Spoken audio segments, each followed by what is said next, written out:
Yes, sir. A couple of questions. First one is, will we all be working off of one laptop? In other words, day of presentation, provide a PowerPoint that all gets loaded into one laptop or one display thing. So, for instance, when you walked up, you had a plug-in, the screen is going to be different, the display is going to be different.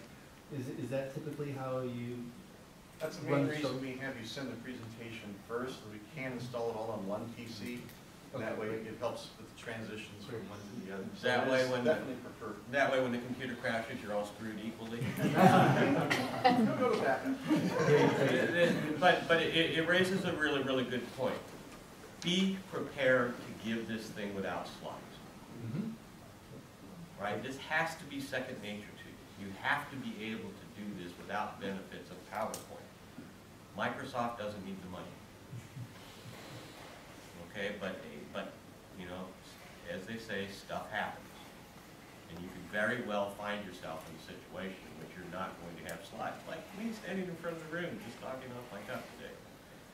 You had another question. Yeah, I was just curious, more of a investor opinion yourselves during the pitch and use of financials, that particular section, and we talk about, okay, we're going to ask for X amount of dollars, and we're going to say, in this scenario, 60% would be used for marketing, 40% would be used for technology development. What is your reaction towards that? Would you prefer, I mean, do you have an inclination that things ought to, because this is a tech presentation, that more money ought to be spent on technology, or are you accepting of the idea that, you know, if more needs to be spent on marketing to grow the market, that's reasonable? I'll be perfectly honest, as far as from an investor pitch, if you say that you're going to use the majority or all of your funds for product development, the likelihood of getting investor traction is going to be tough.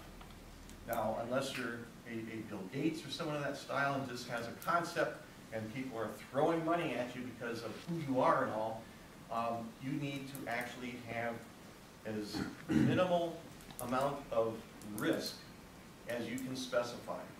And investors have found that investing in research and development projects, they take a lot longer, the possibility of getting a return is less, and it's a very, very risky proposition. Remember, investors are risk adverse. Like you always have the cliche phrase that banks will lend you money when you don't need it. Investors aren't far behind.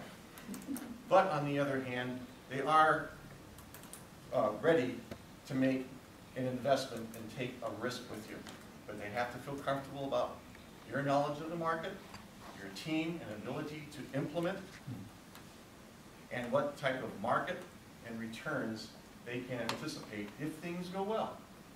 Now, having said all of this, and all the rigors that we've all heard that investors go through before they give a check, out of 10 investments that they make, having gone through that whole process, one usually is a winner.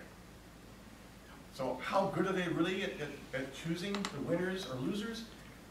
We don't really know, because some of the ones that they didn't choose do extremely well and vice versa.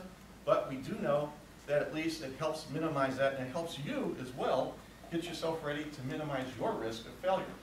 Because that's what this is all about. That's what we hear with incubation programs and the other resources that you go to, is to help you be successful with your projects. Because that's what we really want to see. You know, those of us that are tied with the city of Los Angeles and the chambers of commerce and all, we're looking at you all in this room and our other clients to be the successful people that are going to bring money and wealth to the area. You're going to hire additional employees. You're going to have manufacturing plants that you're going to build and make San Pedro into a metropolis.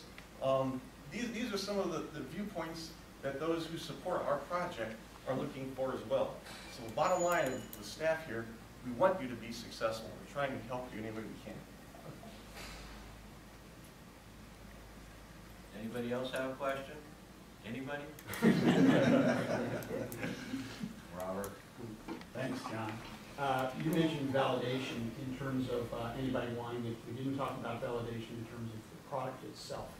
A lot of us are dealing with brand new technologies that people may not have a real sense of. In terms of the validation point where we should talk about it, if at all? Should that be like in the marketing piece, or where would you see us describing the validation of the product itself, if at all? Yeah, it's a good question. You have to Thank you, remember, John. you have You to can stop there.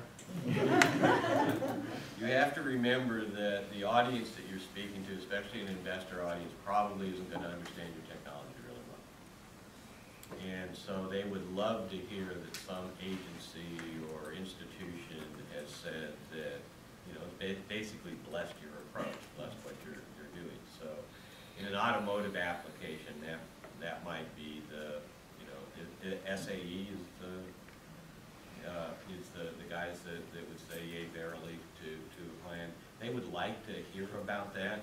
The validation I was talking about, though, was, as you're well aware, is, you know, we sold one of these things. As the market validated you, so it's an abstract, what we call an abstraction. You know, is the market has proven you worthy because they paid you for it. Does that get close to you? Customer is king, there's no doubt about that. And that's one thing, if you want to reduce your percentage of risk, is to understand that there is a market for what you're saying. It's much stronger than saying that we feel the market is this. Other statements as far as product validation, when you use phrases like, we will do this, it will do that, that doesn't mean you've done it yet. And especially if you have done it, you need to use very positive statements as the product delivers this. The solution does this.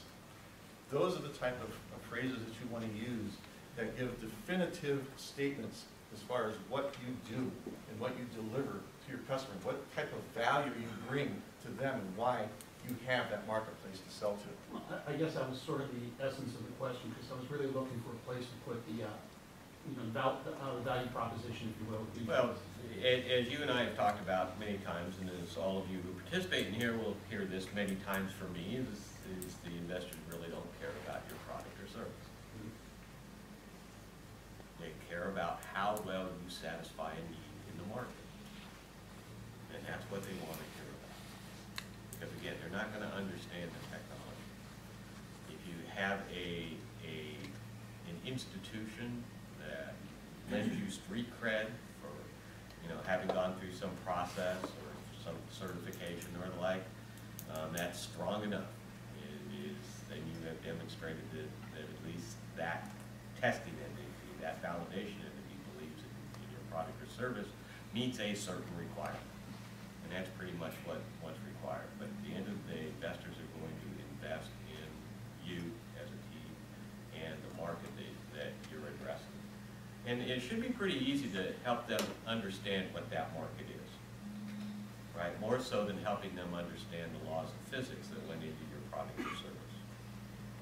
Now, if the solution that you have is something unique, it's a leapfrog technology, these are the type of things you do need to explicitly state, especially if it's come from any of the research and development arms of us, like any of the universities, from Caltech, USC, UCLA, or other type of development program, even from some of the, you know, say some technologies come from Boeing technology or from this area, you know, that they were selling in aerospace and now we're commercializing that for the general marketplace and These are ways in which to help validate the technology as well. But the bottom line, when it all gets done and said, is how well that solution, that product, that technology sells in the marketplace, because that's how everyone's going to make their money. Investors investing in the business. That's what they want to hear about, how they're going to make their money. Yes? Can't you also put it in terms of how it is a barrier to entry for your competition or potential competition? Because if you've gone through a validation process that's a 5-year process and that gives you a leg up no matter what you do, if you put it in terms of that, so you show it as a benefit to a potential investor from that standpoint, then there's value that way. You know, the guy that's for the last 30 years of his life been studying this particular area that came up with this solution, and there's only one of him or a few people like that in the world, that's a barrier to entry.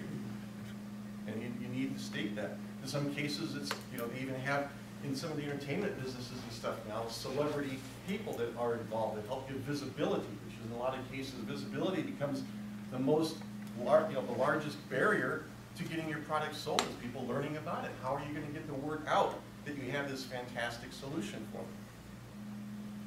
So there's a lot of ways of posting it. And certainly, every one of you here probably has something unique that we could discuss on how you should position